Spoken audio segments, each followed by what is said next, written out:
बिस्मिल्लाहिर्रहमानिर्रहीम। अस्सलाम वालेकुम students, welcome to SMC family. Last lecture में हमने पढ़ा कि सेट क्या होता है। मैंने आपको बताया कि सेट होता क्या है, ये सेट के कितने तरीके होते हैं, सेट को किन किन तरीक़ों से ज़ाहिर किया जाता है। सबसे पहले था हमारे पास बयानिया तरीका, फिर था अंदराजी तरीका और लास्ट पर था तरकीब सेट साज। 3 तरीके थे। आज हम करेंगे एक्सरसाइज 1.1।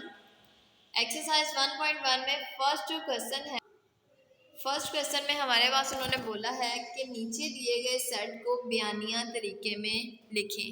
मतलब ये जो हमारे पास क्वेश्चन दिए गए हैं इनको हमने बयानिया तरीके में लिखना है। बयानिया तरीका मैंने बताया था कि बयान करके या स्टेटमेंट की फॉर्म में लिखते हैं।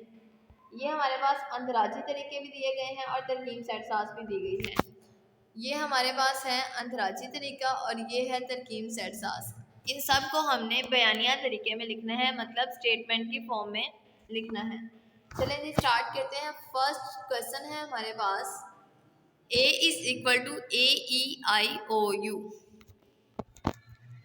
A is equal to AEIOU। आपको पता होगा कि वोवल हरूफ कौन से होते हैं और कॉन्सोनेंट कौन से होते हैं। यहाँ पर हमें बताए गए हैं वोवल हरूफ का सेट। तो हम जब इसे स्टेटमेंट की फॉर्म में लिखेंगे तो हम लिख देंगे वोवल हरूफ का सेट या इंग्लिश के वोवल हरूफ का सेट। इसे हमने बयानिया तरीके में लिख दिया, बयान करके लिख दिया और स्टेटमेंट की फॉर्म में भी लिख दिया। इसी तरह से सेकंड क्वेश्चन भी इसी तरह से है 3, 6, 9, 12। ये हमारे पास 3 का टेबल है, मतलब 3 के अज़ाब का सेट। उसके बाद है जी थर्ड वाला क्वेश्चन, फोर्थ वाला और 5 वाला। ये क्वेश्चन आप लोगों ने खुद करने हैं। 6 वाला जो क्वेश्चन है वो इन टीचर्स में है। f इज इक्वल टू 0 +-1 और +-2। चले जी देखते हैं इसको किस तरह से करेंगे। f is equal to 0 +-1 and +-2। -3 और +3 के दरमियान मौजूद सही अदाद, मतलब ये सब -3 से बड़े हैं और +3 से छोटे हैं। -3 और +3 के दरमियान में है और इंटीजर्स हैं, मतलब सही अदाद है।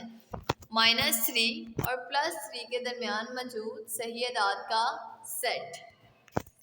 ठीक हो गया, समझ आ गई आप लोगों को कि -3 और +3 के दरमियान जो मौजूद सही अदाद हैं वो कौन कौन से हैं। 0 है, +-1 है यानी -1 भी है और +1 भी है, और +-2 है यानी -2 भी है और +2 भी है।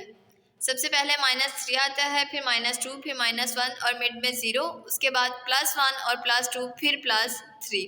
मतलब ये सब -3 से बड़े हैं और +3 से छोटे हैं।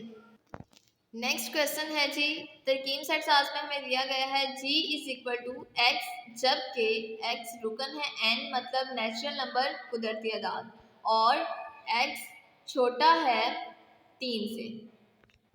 फिरते हैं इसको। g इज इक्वल टू, मैंने आप लोगों को स्टेटमेंट बता दी, इसको जब बयान करके या स्टेटमेंट के फॉर्म में लिखेंगे तो सिंपल सी फॉर्म आएगी कि 3 से कम कुदरती अदाद का सेट, जो कि हमें पढ़ने से ही क्लियर हो गया कि ये 3 से छोटा है और n मतलब कुदरती अदाद का सेट है।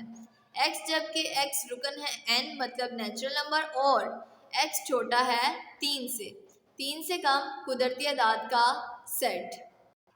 उसके बाद जो क्वेश्चन है एज इज इक्वल टू एक्स, जबकि एक्स रुकन है नेचुरल, यहाँ भी नेचुरल नंबर्स आ गया, और एक्स बड़ा है 99 से, मतलब 99 से बड़ा है। ये भी आप लोगों को क्लियर हो गया होगा। ये आप लोगों ने इसकी स्टेटमेंट जो है खुद से लिखनी है।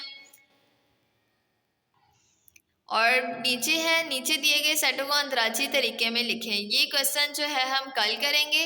आज के लिए इतना ही काफ़ी है। Thank you so much. Stay safe, save life. Khuda Hafiz.